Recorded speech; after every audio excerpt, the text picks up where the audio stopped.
Europe, England, London Heathrow, the world's busiest international airport. January 8th, 1989. It's a Sunday evening, and many passengers are headed home after the Christmas and New Year holidays. The airport is packed. In Terminal 1, passengers check in for British Midland Flight 092 to Belfast, Northern Ireland. It's a regular hour-long commuter shuttle. Security is tight. It's the height of the IRA's terrorist campaign against British targets. The IRA has killed 416 civilians in nearly 20 years of violence. Healthcare worker Gareth Jones started a new job in Belfast 3 weeks ago. Can I ask you one or two security questions if I may, sir? Security checks are a way of life. If you lived in Northern Ireland at the time, you got quite used to security. It was a period when there was heightened security there. You look after these things, right? You look after Mum. Thanks. Bye. The IRA isn't the only reason for Heathrow's high security. Lockerbie, Scotland.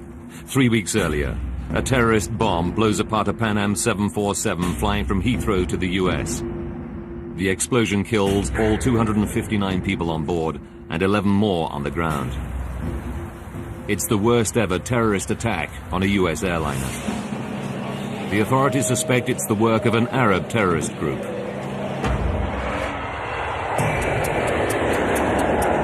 Will the before start checklist down the line then, please? Today, the passengers on Flight 092 are in the hands of 43-year-old Captain Kevin Hunt. He's one of British Midland's most experienced pilots, with 25 years flying under his belt. Air conditioning and pressurisation packs on flight. Flying with him, 39-year-old First Officer David McClelland. Tonight, they're flying an aircraft just 2 months old. It's one of Boeing's new 737-400 series. Boeing launched the aircraft a year earlier in a blaze of publicity. It boasts significant improvements over its predecessors. Its new CFM56 engines are the most powerful of their kind, and the cockpit display features state-of-the-art technology, including computerized TV screens and LED dials, which replace the traditional mechanical gauges.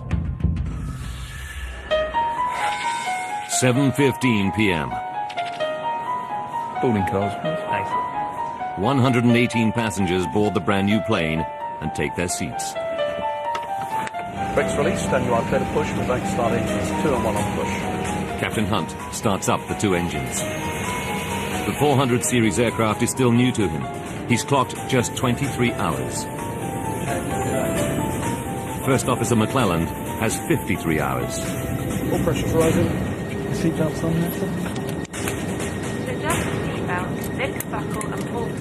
In the main cabin, Gareth Jones has a window seat over the wing in an emergency exit row. Excuse me, sir. Hi there. A flight attendant asks Gareth to read the safety card so that he knows how to open the overwing exit door.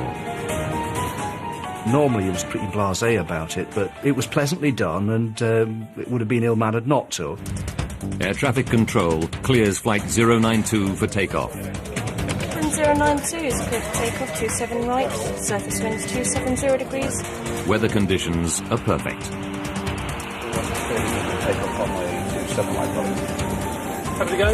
Let's go. First Officer McClelland throttles the engines up.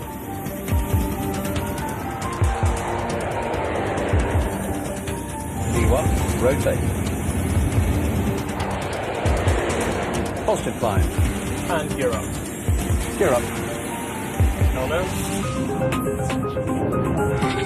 7:52 p.m. British Midland Flight 092 is airborne and on its way to Belfast. Maintain 6,000 feet in airspeed. Okay, 6,000 feet. Check. Debbie Griffith, aged 24, is one of 6 cabin crew on board tonight.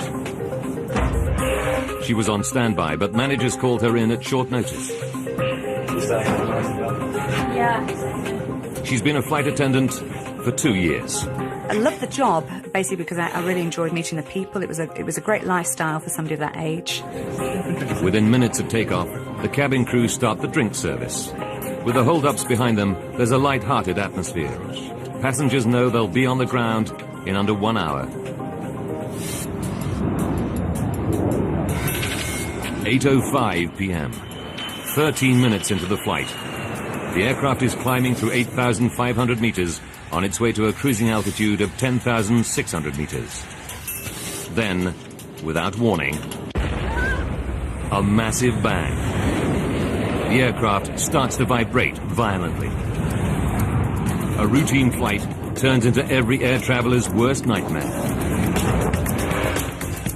Up on the flight deck, Captain Hunt and First Officer David McClelland feel the vibration. Very strange. What's going on?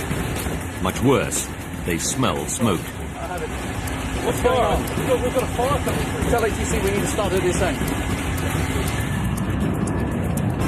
Smoke can only get into the cabin via the air conditioning ducts. And since the aircon is jet-powered on the 737, they deduce it's engine trouble. And it sounds serious. 20-year-old student Kieran Dynan is sitting over the wing close to the engine. All he can hear is a loud clattering sound. There was a very definite grinding noise. It sounded like heavens going on in a washing machine. Just back from the cockpit, in row 1, are business partners Nick Stevenson and Chris Thompson. They're on their way home to Belfast. They feel the vibration. It's so intense, they fear the aircraft is breaking up. It sounded to me as though there's somebody outside with a sledgehammer trying to get into the aircraft, trying to beat their way through the fuselage. At that point, he simply stopped, froze. Flight attendant Debbie Griffiths immediately thinks of the Lockerbie disaster. This instant sort of terror, if you like, and my first thought was, is there a bomb? A huge bang and heavy vibrations rock a British Midland flight en route to Northern Ireland. Sitting in a window seat over the wing in row 14 is healthcare worker Gareth Jones. He's busy dealing with a panicking fellow passenger. The lady that was next to me, Teresa, was distressed, so I started to talk to her to try and calm her, but also to help me because it wasn't stress-free for me either. Gareth has good reason to be worried. His seat gives him a clear view of the plane's wing. And what he sees fills him with foreboding. I could look out of the window and see a trail of spark-like emissions from where the engine would be. From their seats in the cockpit, Captain Hunt and First Officer McClelland can't see either of the two engines, so they don't know about the sparks. Like all pilots, they must rely on their cockpit instrument display to diagnose the problem. The new display on the 400 Series 737 is unfamiliar to them, but it's state-of-the-art technology. Hunt and McClelland scan the screens and LED instruments. They diagnose an engine problem and shut down the faulty engine. Throttling back. Hey. Okay, shall I go through the... The terrible clunking and vibration immediately cease. The 737 is now behaving normally again. So you're approaching 1,000th level. But safety rules call for the crew to land the plane as soon as possible. Let's get a turn going for East Midlands. Hunt is in luck. Air traffic control clears him for an emergency landing at East Midlands Airport, just 10 minutes flying time away. Control, fly heading 090, be vectoring for the ILS. Roger, Midland 92, descending flight level 120.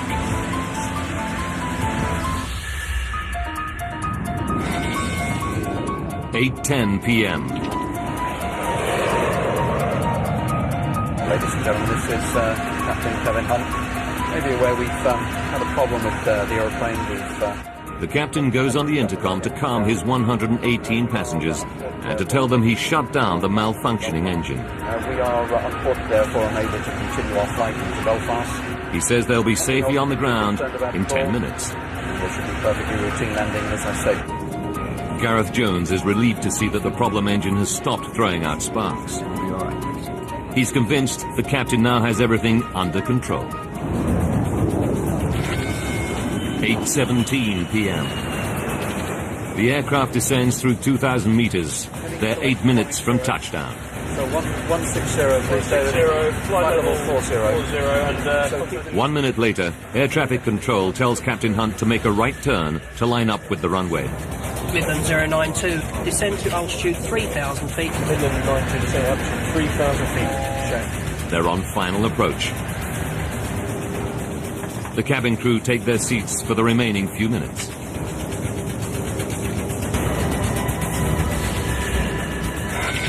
(8:20 p.m.)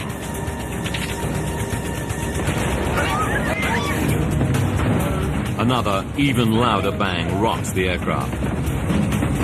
The passengers realize that the noise must come from the plane's last remaining engine. The whole plane shook. It was like something touched the plane and stopped it in midair.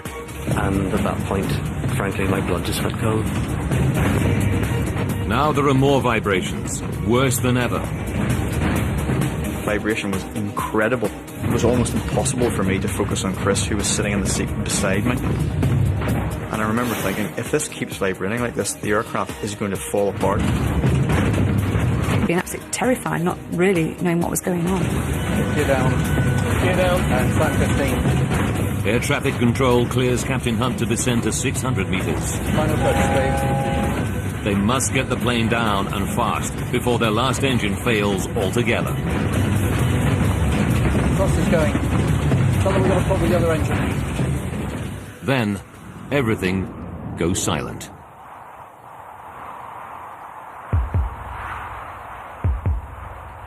The plane's last engine has given out.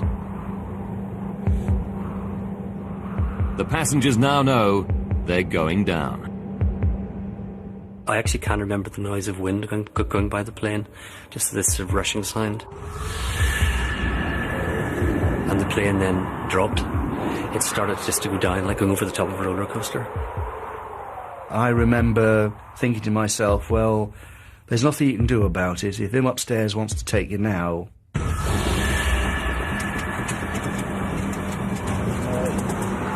Captain Hunt has lost both engines. With no forward thrust, the plane is now fighting a losing battle with gravity. 66210 knots. Hunt orders the first officer to try to restore power. McClelland begins the reignition sequence, but they're losing height rapidly. Now the left engine catches fire. Fire. Shall I do the fire drill? She's not going. The 737 is dropping out of the sky. Captain Hunt's control column starts to shake violently. The ground proximity warning system tells him he's coming down too quickly. The pilots can see the airport runway lights less than 2 kilometers away. But there are more lights closer to the plummeting plane. The lights of the M1 motorway, the UK's major north-south artery. If they crash on the motorway, the death toll could be horrendous. It's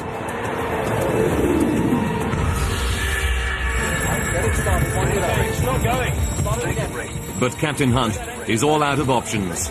The ground is coming up fast. Somebody on board said, Jesus, we're all going to die. 8:24 p.m. British Midland Flight 092 is just 1 minute from East Midlands Airport. Flaps one, please. Speed 190. Captain Hunt can see the runway lights, but he's lost both engines, and one's on fire.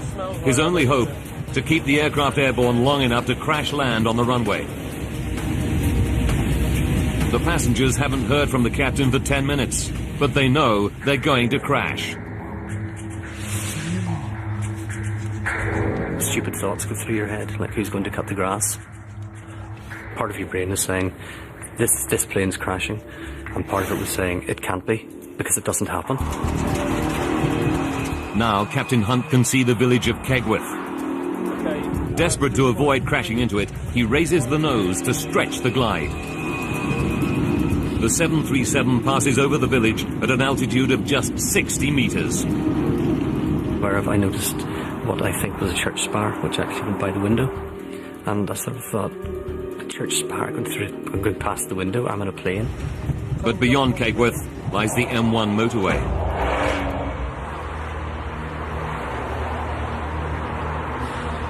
If Captain Hunt can get across this 6-lane road, the safety of the runway is just 900 meters away. Get that. Just stop the other one. Get it going. It's not going. Get it up. It's not going. But he can't keep the plane airborne any longer. He makes a final announcement to the terrified passengers. It's not going, Kevin. Prepare for crash landing. Prepare for crash landing. And he said, brace, brace, brace, prepare for crash landing. And the tone of his voice said it all. I can remember going into the brace position and just thinking, this is it. Just before the plane hit the ground, I remember thinking, nobody survives a plane crash. I wonder, will I?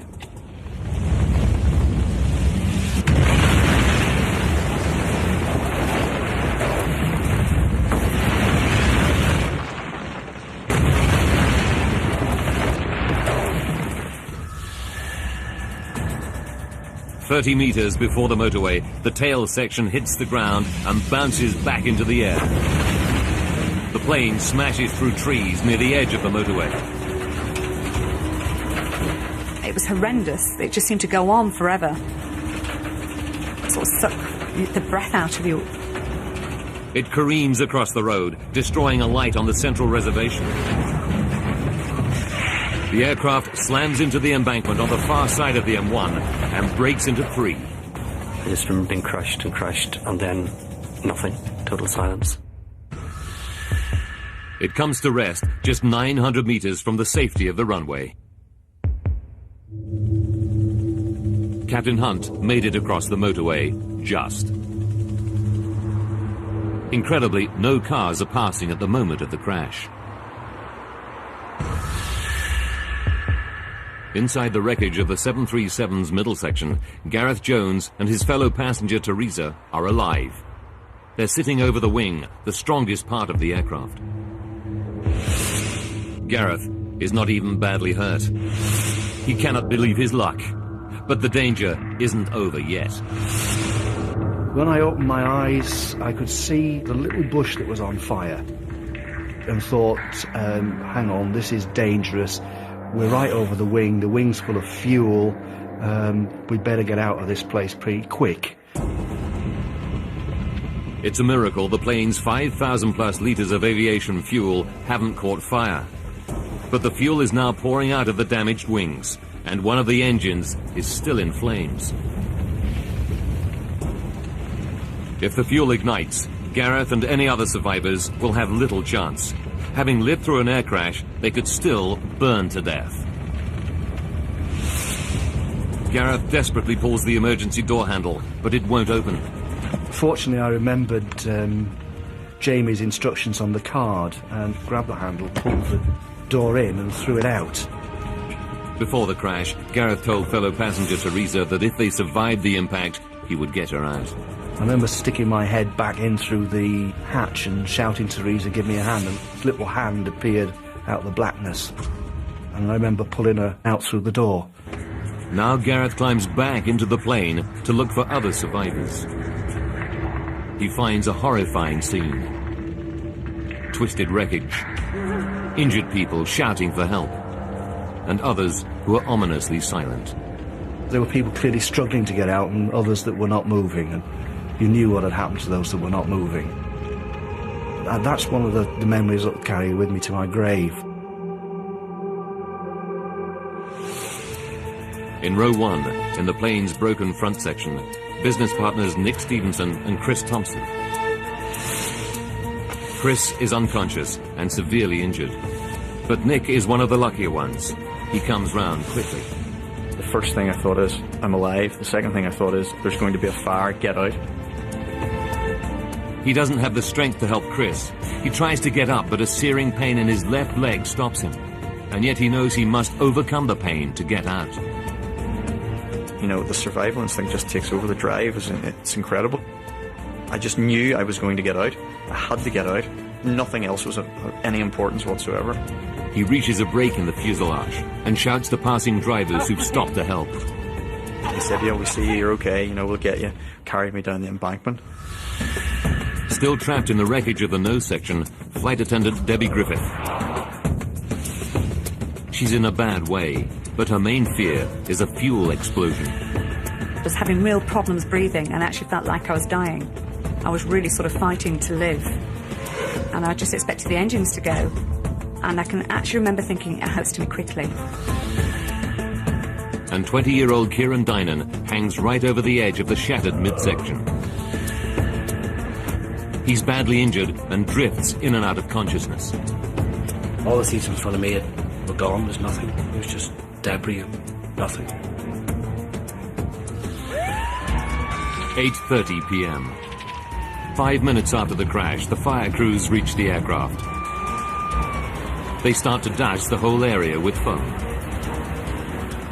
The fireman shouted through, "We've got the engines out." So at least then I knew that we were in with a fighting chance. Within 2 minutes, the engine fire is out. The rescue can begin. Now firefighters scour the plane for survivors. They have the grim task of checking which passengers are dead and which still have a spark of life. I literally just woke up as he shone the torchlight in my eyes, and he said, "Quick, this one's still alive." And then I blacked out again. Kieran is pulled out of the plane and rushed to hospital.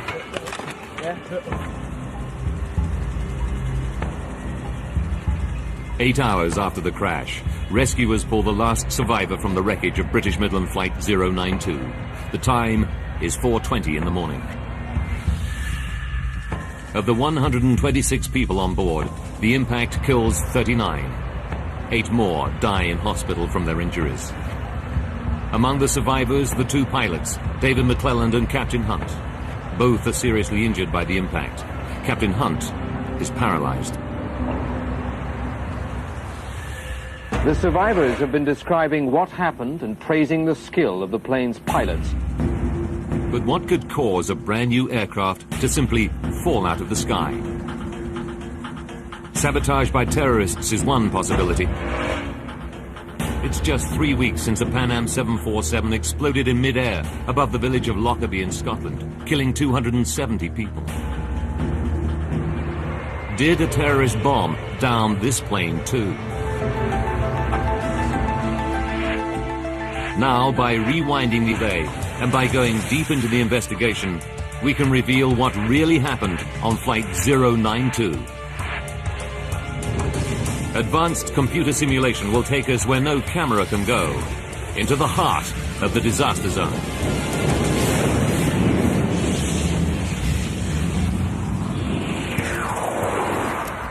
Eddie Trimble is the chief investigator from the UK's Air Accident Investigation Branch. He's worked on all the major air disasters in the UK over the last 30 years. When news of the Kegworth disaster breaks, Trimble's team of 9 crash investigators is still in Lockerbie, scouring the wreckage of the downed Pan Am plane. Now he fears another terrorist outrage has claimed lives on British soil.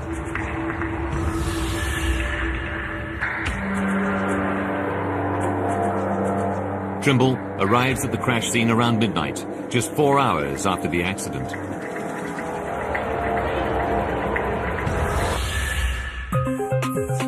As the hours pass, he finds none of the telltale signs of damage from explosives. The team quickly rule out a terrorist attack as the cause of the crash. This is not another Lockerbie. Investigators now turn to the possibility of mechanical failure. Survivors report a double engine failure. It seems almost incredible, but the theory soon surfaces in news reports. The experts say the chances of both engines on a brand new airliner failing at the same time are 100 million to 1. But that seems to be what happened last night. Eddie Trimble knows that if both engines failed almost simultaneously, the implications are enormous. There are 18 of the new 737s in service. Could they all be flying with a fatal flaw? The investigators need to find out, and fast. Chief Investigator Eddie Trimble and his team of 9 scour the crash site of British Midland Flight 092. They desperately need clues to explain what could cause both the 737's jet engines to fail. Accounts of the plane's final moments are coming in from eyewitnesses. they report flames in the left-hand engine.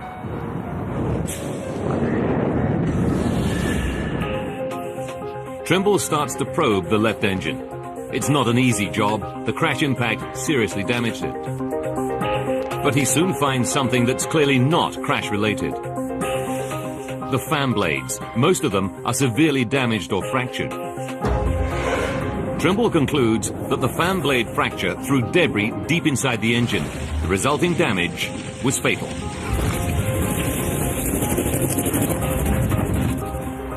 He must send the left engine for further tests to discover what caused the fan blade to fracture in the first place. Now Trimble and his team turn to the right-hand engine, the one the cockpit voice recordings reveal is the first to malfunction. They carry out an inspection of its internal mechanisms. After hours of examination, Trimble reaches a terrible but inescapable conclusion. I thought, gosh, it really does look as though they may have shut down a good engine.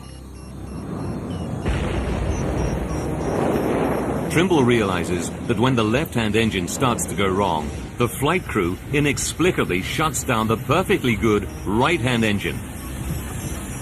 Now the whole focus of the investigation shifts. It's not a terrorist bomb or double-engine failure that killed 47 people on Flight 092.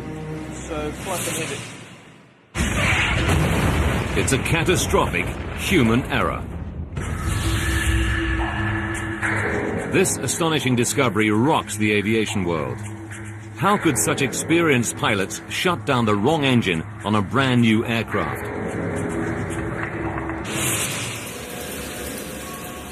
Trimble knows that the plane is one of the new 737-400 series launched a year earlier. First Officer McClelland has flown just 53 hours on the 400 series. Captain Hunt, even fewer, only 23 hours. Could the pilot's unfamiliarity with some aspect of the new design have caused the fatal error?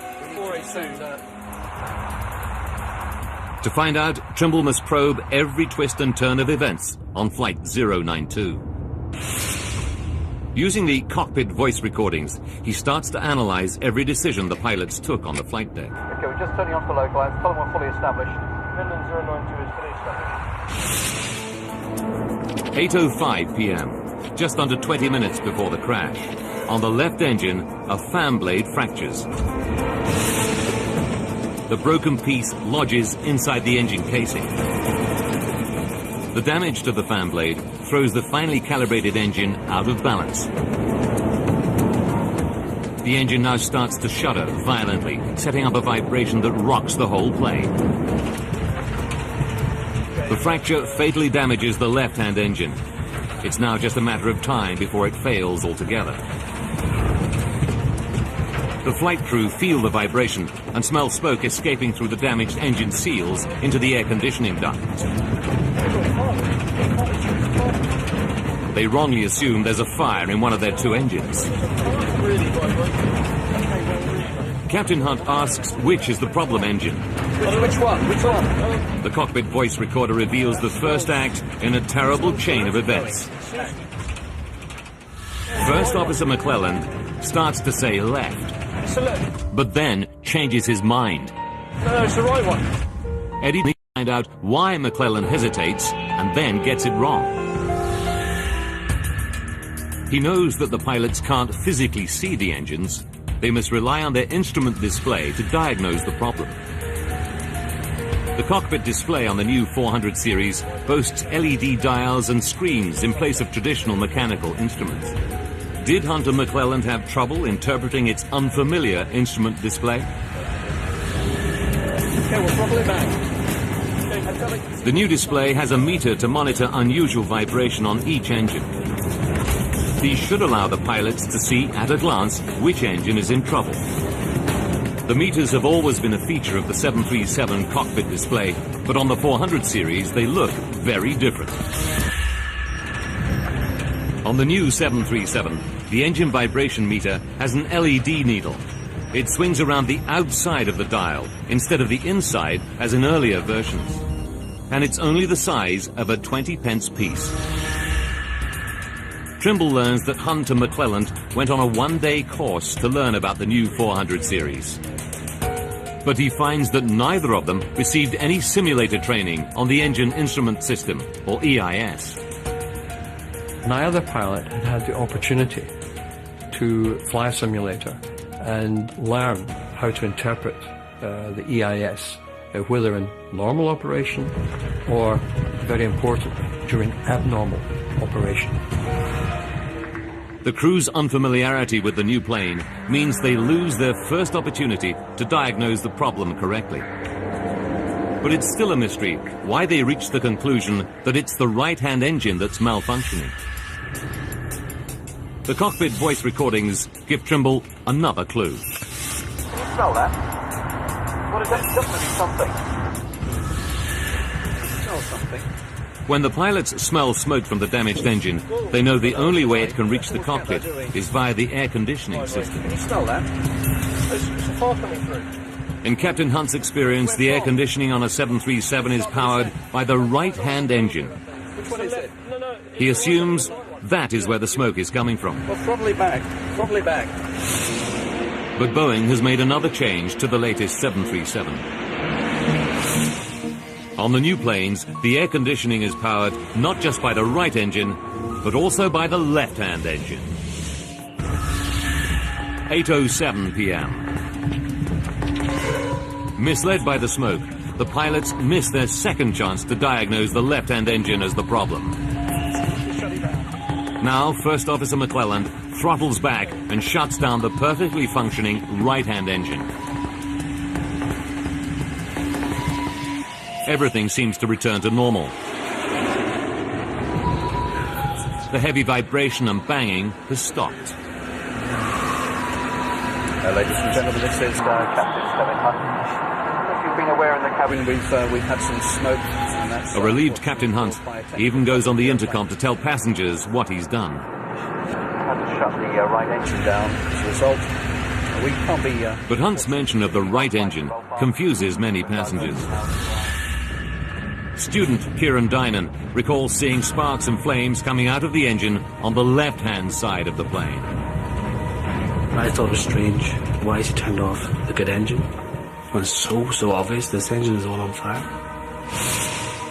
But Captain Hunt and the first officer cannot physically see either of the two engines from the flight deck. Someone from the passenger cabin would have to tell him which engine is in trouble. Investigators want to know why Kieran Dynan and other worried passengers don't raise the alarm. I remember thinking, he still must know what he's doing because he's the professional. Trimble and his team conclude that this trust in the captain prevents anyone on board from raising the alarm. But the investigators still face a big mystery. Why does the aircraft seem to return to normal function after the pilots turn off the wrong engine? To solve this mystery, Eddie Trimble and his engineering specialists delve deep into the workings of the 737's jet engines. All 737s have an auto-throttle, a form of cruise control that maintains the desired airspeed by automatically sending the right amount of fuel to the engines. To shut down the engine, First Officer McClelland must disengage the auto-throttle. This returns the plane to full manual operation and allows him to start throttling back the engine. Trimble suspects that this routine step holds the key to the mystery. He turns to the plane's black box to try to find out exactly what's going on inside the computer-controlled engines at the critical moment. What Trimble discovers about the behavior of the autothrottle explains why the plane appears to fly normally on a badly damaged engine. It's a major breakthrough.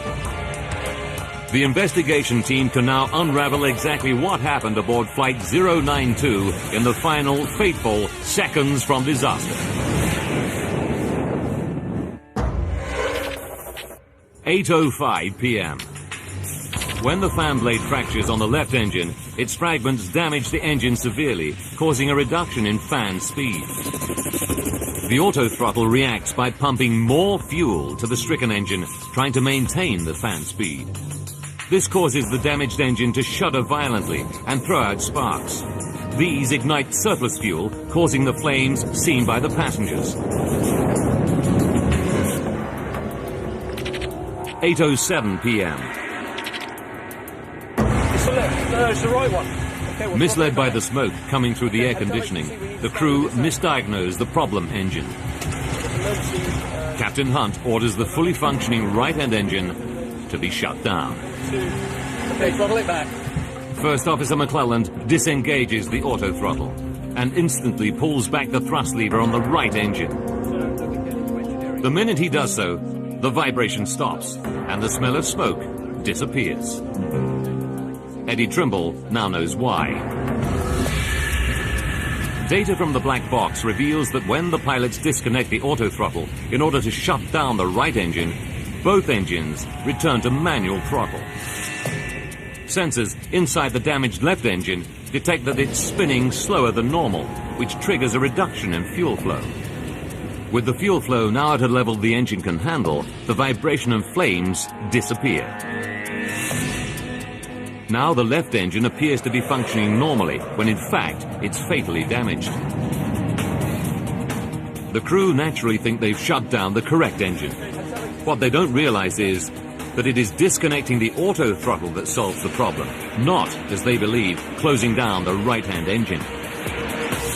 That particular effect of the auto throttle was the clincher which caused both pilots to believe that in retarding the right engine, they had identified the engine which was malfunctioning.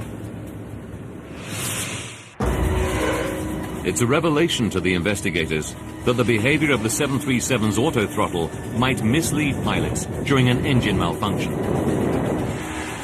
And investigators are about to discover how a last terrible twist of fate snatches away the final chance to save Flight 092. You're ready to be closing the localizer from the right. Eddie Trimble has one piece of the puzzle still to fit. Why did the flight crew not notice that they'd shut down the wrong engine in the 20 minutes they had between the initial crisis and crashing? Trawling through every nuance in the cockpit voice recordings, Trimble finds a poignant moment.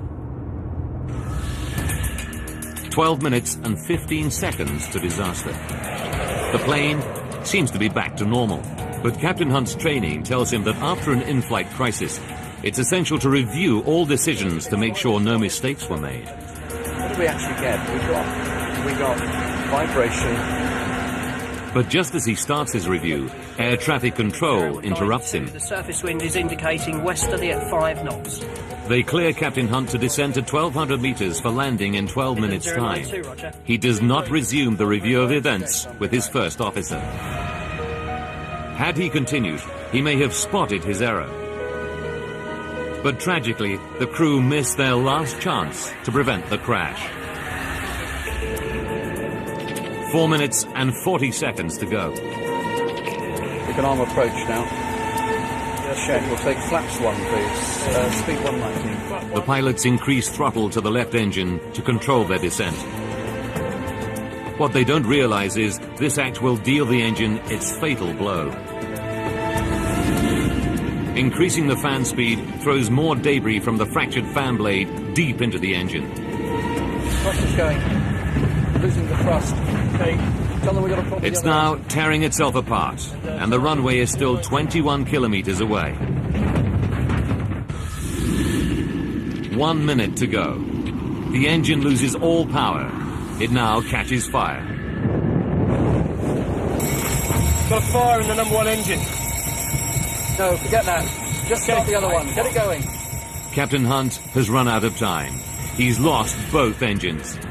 In desperation, he tries to restart the right-hand engine with a windmill start, using the plane's speed to spin up the engine blades. It's not going. Get it up. It's not going. Light slow. It's not going, Kevin. Light slow. But it's too late. Their airspeed is too low. Hunt pulls the nose up to stretch the glide. He keeps the aircraft in the air long enough to clear the village of Kegworth. But Captain Hunt knows it's all over. 10 seconds from impact. Captain Hunt makes his final announcement. Still going, Kevin. Prepare for crash landing. Prepare for crash landing.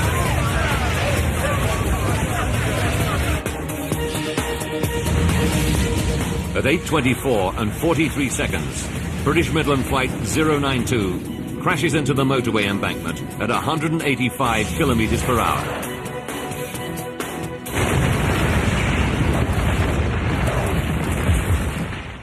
Midland 092, this is East Midlands radar, do you read? Midland 092, this is East Midlands radar, do you read? Midland 092, East Midlands, do you read? The plane comes to a stop just 900 meters from the airport runway. But 5 months after the crash, there's a final twist in the tale. A shocking discovery that grounds more than 30 of Boeing's brand new 737-400 aircraft worldwide. June 1989. 5 months after the Kegworth crash, 2 more Boeing 737-400 series aircraft suffer identical fan blade fractures in flight. In both cases, the pilots read the signs correctly and land safely. The Civil Aviation Authority has tonight grounded all Britain's Boeing 737-400 aircraft. Aviation authorities around the world ground all planes with the same type of engine for urgent inspection.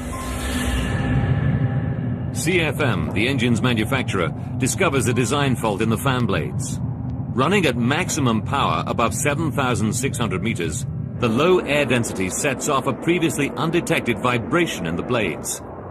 The resulting stress can lead to fractures. It emerges that the engine was never tested in flight. The 737-400 aircraft and its engines are an upgrade of the 300 series. The engine was only bench tested in a laboratory. A flight test was not mandatory. If it had been, the potentially catastrophic vibration effects on the blades might have been detected. The engine manufacturer has to redesign the engine and refit 99 400 series aircraft. Aviation regulations now require manufacturers to flight test all new engines. Just over 18 months after the Kegworth air crash, the Air Accident Investigation Board publishes its report. It concludes that although the pilots made an error in shutting down the wrong engine, there were mitigating factors. The pilots had received no flight simulator training for the 737-400 series. 18 months. That meant the first time they faced an emergency, it was for real. Rotate. The vibration meters weren't prominent enough. And if a member of the cabin crew had alerted the captain to the flames coming from the left engine, which he couldn't see from the cockpit, the crash could have been averted. But for the survivors, the flight crew are heroes. It was just very, very sad that it was so close to have made it. And, you know, to have those 2 pilots put at such risk and to have worked so hard to have got so close, it's upsetting. The lessons learned from the Kegworth crash have had a wider impact on aviation safety. Boeing redesigned cockpit displays for new aircraft, making them easier to interpret. Simulator training is now mandatory if the design of an aircraft changes substantially. And airline training around the world now emphasizes and encourages full communication between cabin and flight crews, particularly during an in-flight emergency.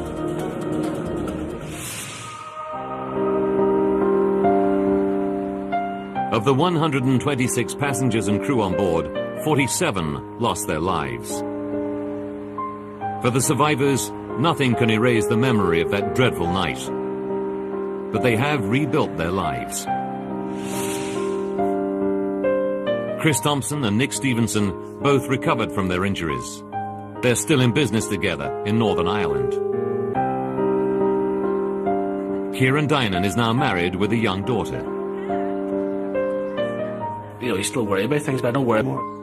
I think all my bad luck came at once, and nothing ever as bad is going to happen again. Debbie Griffith left the airline industry to train as a nurse. You can't go through a plane crash without changing. It's made me live for the moment. I've always been fairly happy-go-lucky, but I've never felt bitter. I've never felt, why me, why not me? I'm nothing special. Gareth Jones's physical injuries on the night were minor, but the emotional scars are still with him. You did feel dirty afterwards, that, you know, why me? Why did I survive? What had I done that was special? And to a degree that lives with me to this day. I don't know why I escaped, apart from picking a lucky seat. The Boeing 737 is still the world's most popular aircraft. Today, a 737 takes off somewhere in the world every 5 seconds. Its safety record is one of the best in aviation. It's sitting over the wing, close to the engine. All he can hear is a loud clattering sound.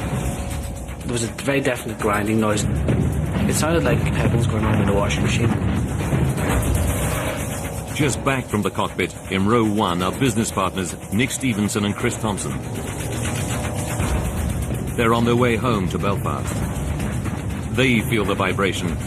It's so intense, they fear the aircraft is breaking up. It sounded to me as though there's somebody outside with a sledgehammer trying to get into the aircraft, trying to beat their way through the fuselage. At that point, he simply stopped, froze. Flight attendant Debbie Griffiths immediately thinks of the Lockerbie disaster. This instant sort of terror, if you like, and my first thought was, is there a bomb? A huge bang and heavy vibrations rock a British Midland flight en route to Northern Ireland. Sitting in a window seat over the wing in row 14 is healthcare worker Gareth Jones. He's busy dealing with a panicking fellow passenger. The lady that was next to me, Teresa, was distressed, so I started to talk to her to try and calm her, but also to help me, because it wasn't stress-free for me either. Gareth has good reason to be worried. His seat gives him a clear view of the planes. She was on standby, but managers called her in at short notice. Yeah.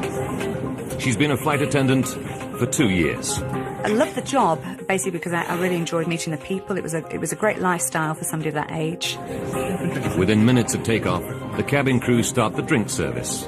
With the hold-ups behind them, there's a light-hearted atmosphere. Passengers know they'll be on the ground in under 1 hour. 8:05 p.m. 13 minutes into the flight. The aircraft is climbing through 8,500 meters on its way to a cruising altitude of 10,600 meters. Then, without warning, a massive bang. The aircraft starts to vibrate violently. A routine flight turns into every air traveler's worst nightmare. Up on the flight deck, Captain Hunt and First Officer David McClelland feel the vibration. Very strange. What's going on? Much worse, they smell smoke. What's going on? We've got a fire coming. Tell ATC we need to start at this end. Smoke can only get into the cabin via the air conditioning ducts. And since the aircon is jet-powered on the 737, they deduce it's engine trouble. And it sounds serious. 20-year-old student Kieran Dynan. Europe. England. London Heathrow. The world's busiest international airport. January 8th, 1989. It's a Sunday evening, and many passengers are headed home after the Christmas and New Year holidays. The airport is packed. In Terminal 1, passengers check in for British Midland Flight 092 to Belfast, Northern Ireland. It's a regular hour-long commuter shuttle. Security is tight. It's the height of the IRA's terrorist campaign against British targets. The IRA has killed 416 civilians in nearly 20 years of violence. Healthcare worker Gareth Jones started a new job in Belfast 3 weeks ago. I'll ask you one or two security questions if I may, sir. Security checks are a way of life. If you lived in Northern Ireland at the time, you got quite used to security. It was a period when there was heightened security there. You look after yourself, right? You look after Mother. Thanks. Bye. The IRA isn't the only reason for Heathrow's high security. Lockerbie, Scotland. 3 weeks earlier, a terrorist bomb blows apart a Pan Am 747 flying from Heathrow to the US. The explosion kills all 200. His aircraft is still new to him. He's clocked just 23 hours. First Officer McClelland has 53 hours. All pressures rising. Seatbelts on there, sir. In the main cabin, Gareth Jones has a window seat over the wing in an emergency exit row. Excuse me, sir. Hi there. A flight attendant asks Gareth to read the safety card so that he knows how to open the overwing exit door. Normally he was pretty blasé about it, but it was pleasantly done, and it would have been ill-mannered not to. Air traffic control clears flight 092 for takeoff. 092 is clear for takeoff, 27 right, surface winds 270 degrees. Weather conditions are perfect. Takeoff on my 27 right body. Have to go? Let's go. First Officer McClelland throttles the engines up.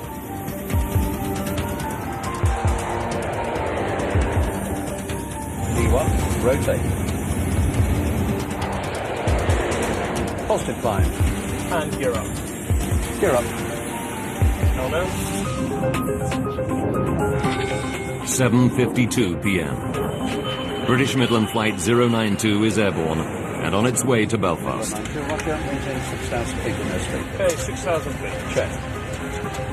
Debbie Griffith, age 24, is one of 6 cabin crew on board tonight. 59 people on board and 11 more on the ground. It's the worst ever terrorist attack on a US airliner. The authorities suspect it's the work of an Arab terrorist group.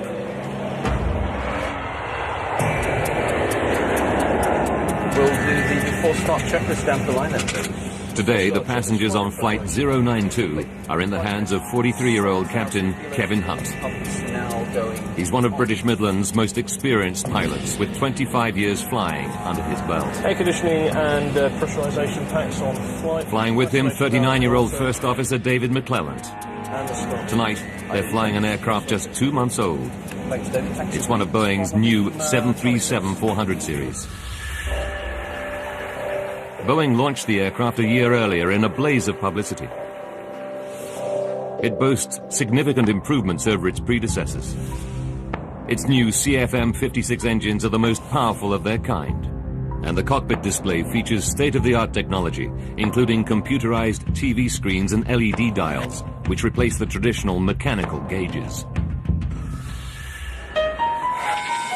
7:15 p.m. Boarding cars. Thanks. 118 passengers board the brand new plane and take their seats. Brakes released and you are clear to push. We're going to start engines 2 and 1 on push. Captain Hunt starts up the 2 engines. The 400 series